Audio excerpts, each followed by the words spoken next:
So, Kat, you had quite a few days with this tweet.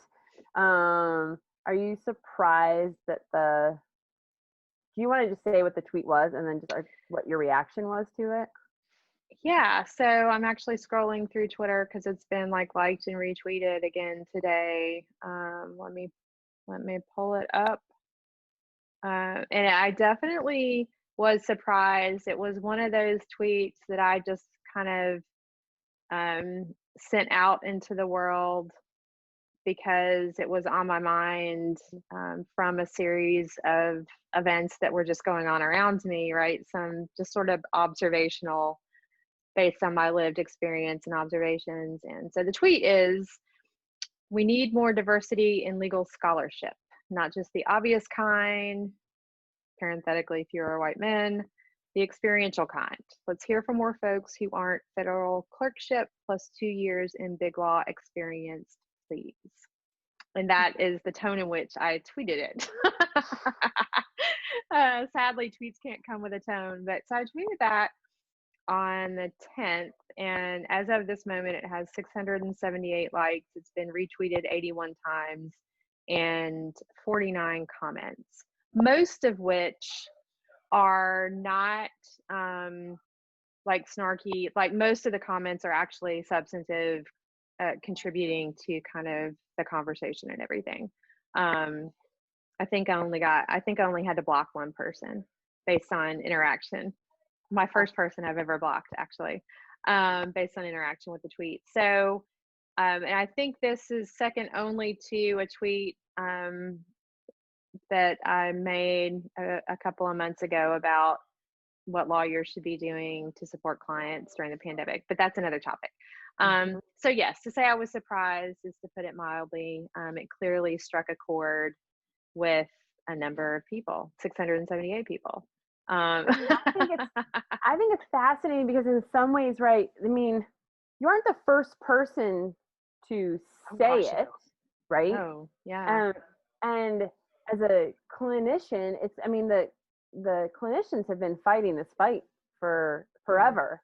And Yeah. when you shared it to me, totally took me back to like the Delta model stuff of Yep. these are fights that have been going on for a long time and we have never made headway. And what is it about this moment that says no more, right? So before we hit record, you were talking about that law.com article by Vivian, and right, no more. Like it's just gotten ridiculous, and we need to recognize the value that all of these people are providing. And we have talked about this with the Delta model and making sure that all legal professional careers are on the map, like to shift to the midpoint, and it can represent big law, it can represent an appellate lawyer, it can represent somebody in legal ops, right? The allied professional. And so I'm just like, how can the Delta model now give a space to put all of us on the map in legal education in the academy? So yes, and what struck me, there were two things about responses to the tweet that struck me. One, so many people chiming in to share their experience prior to being a legal academic that does not fit the typical mold, right? Not a federal clerkship, 2 years in big law, and so people very much wanting to be able to say, I come to this in a different way, from a different place with different experience. And clearly the point of that is, and I bring value, right? And this is relevant. And so people very, expressing this and unbidden, right? My tweet wasn't an invitation for people to, it really was just a statement of my frustration. And then the second thing that struck me was an actual tweet, and I shared this with you, which has led, to this conversation, a specific response, um, you know, suggesting, and now I'm having trouble pulling the exact tweet up. Um, suggesting that this has a role, expressing and making known these different routes, different experiences that led people to becoming law professors is relevant information, and how helpful would it be, for instance, if students had this information, if they understood kind of what their professors bring to what they're doing, right? So And that not led, just our like substantive area of correct, expertise, but yeah, our career path to yes, one demonstrate there's again multiple different ways yes, of moving forward in your legal career, yes. but maybe one of us has yeah a background in what in nonprofits before we did this. It wasn't clerkship, big law before Yep. we came into it. Exactly. And a couple of things strike me about that. Um, One, just kind of shining light in the black box about what the opportunities that exist once you get your law degree, right? Like, just seeing these different paths that are possible. And two, I think people who don't fall in the mold of um, those who are most represented in the law, which still majority white, and the majority of the white male, by a pretty wide margin. So people actually seeing themselves in some of these paths, right? Seeing someone who comes from a place more like where they come from, or, frankly, looks like them, or, just all Mhm. these things that we know matter, and I think are having a significantly negative impact on the whole experience of legal education and, frankly, practicing law for way too many people. And so, uh, it really, thinking about that tweet, how is this relevant? How is this information? How the fact that we do have diversity in experience, because we do.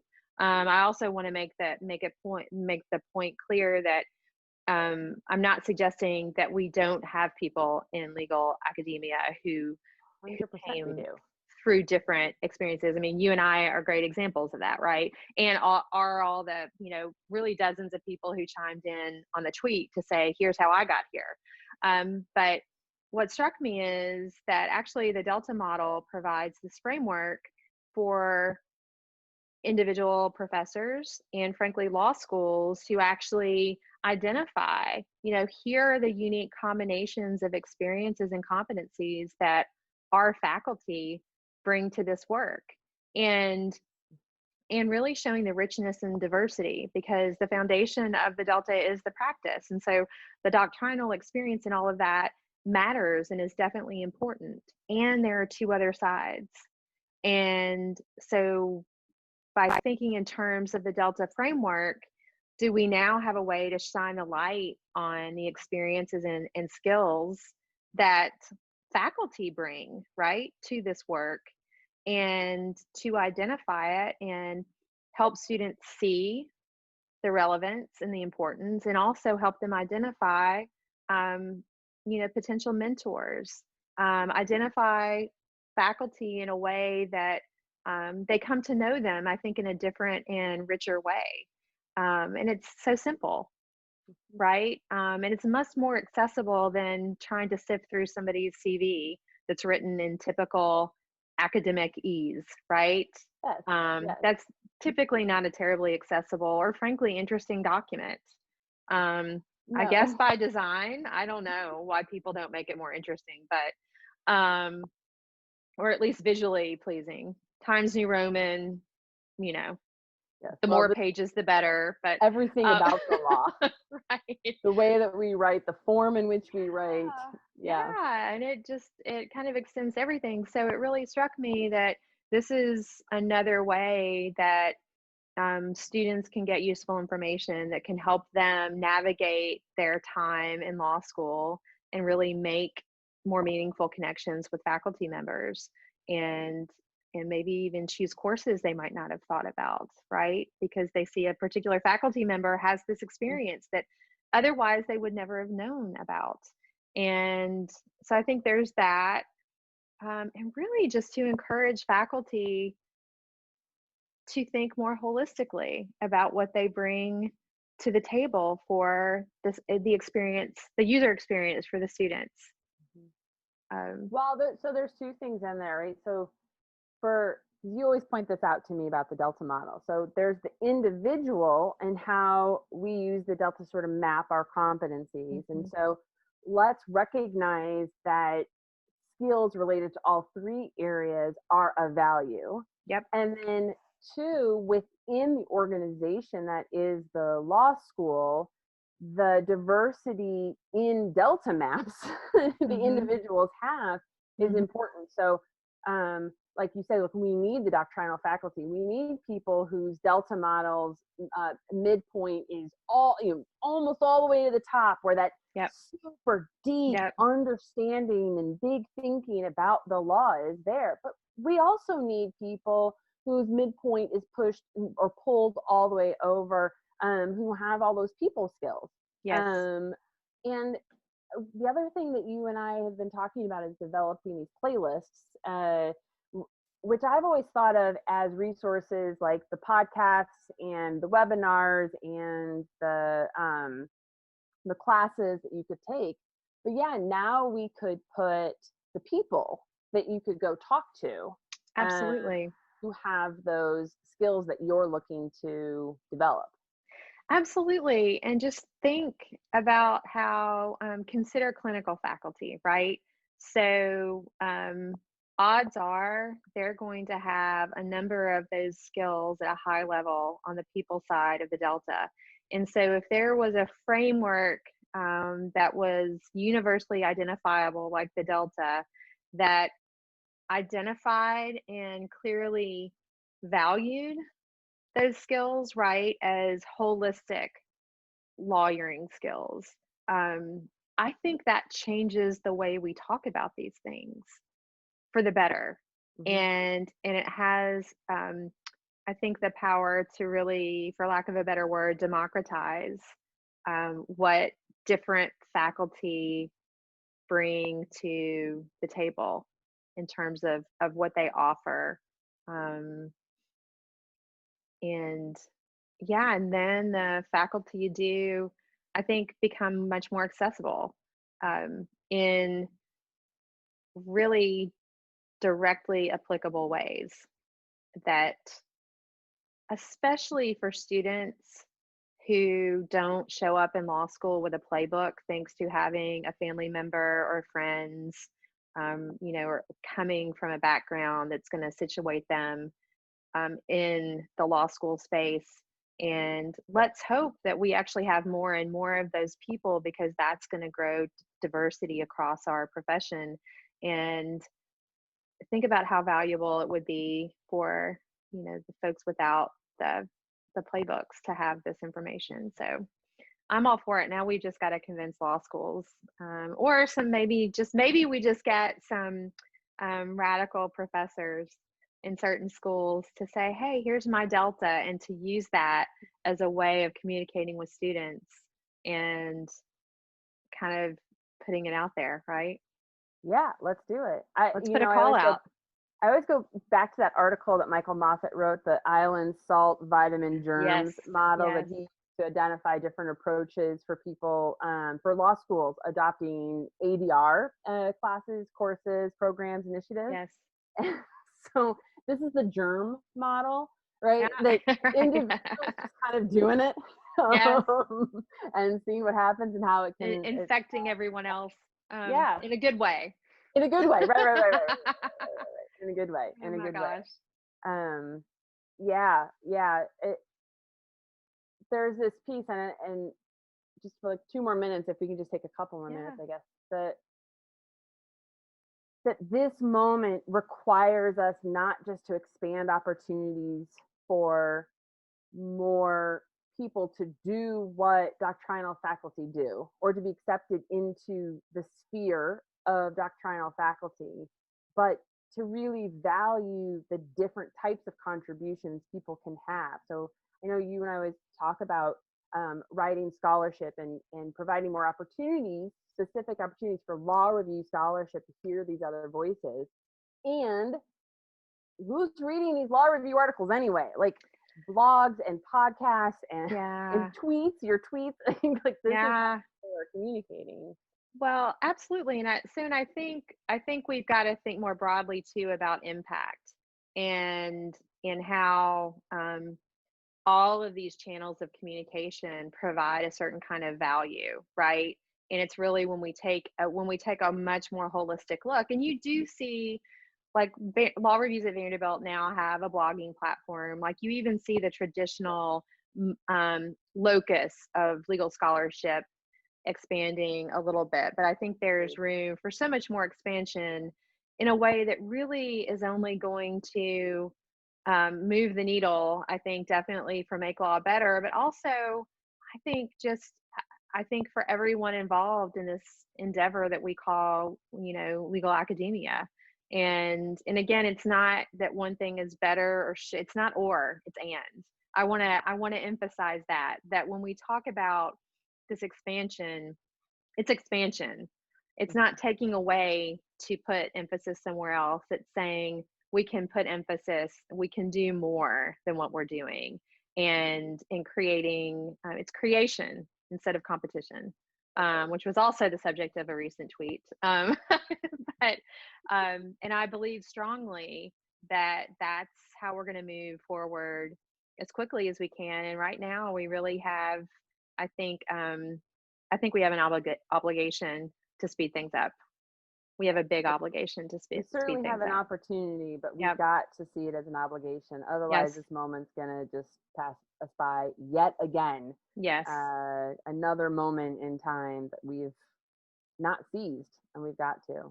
Yes, because I've been talking about the same things for 10 years now. Yeah. And I can promise you, I will go find another place to put my effort and energy in a much shorter time than 10 years from now, if things don't change. And that's fine. Whether anybody cares whether I'm still trying to do this work or not is not relevant. My point is that, the time has come really for significant action. And so, of course, you and I think that the Delta model provides this really universally valuable framework for really doing some important work really across the spectrum of all the different kinds of important work that needs to be done. So because it's a universal framework that's also agile and dynamic in that it can reflect all of these different and value all of these different approaches. So yes, I really believe if you look at all the research about how we're failing those we serve and ourselves, and when I say failing ourselves, I'm referring to the gross lack of well-being across our profession.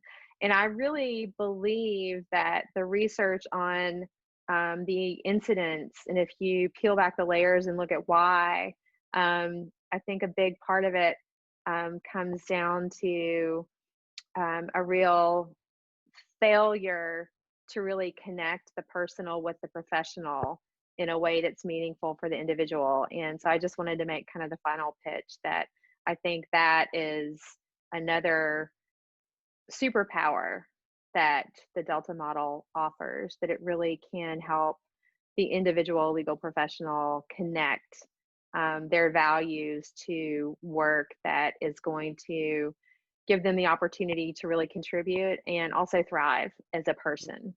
Mm-hmm. And so I'm very excited about that. But I'm gonna restate putting out the challenge to get some law profs to put together their Delta and start sharing that with students as a way to say, here's who I am in this, holistic framework, and how can I help you, in your professional formation? So Can you let's and see I if they do commit it. to doing that in the next I'm 48 hours? okay. We are also hosting a virtual conference in 48 hours, Yes. Allison. Yes. But yes. Okay. I think we can do it. Boom. Um, Okay. Guess we're on the spot now. And on that note,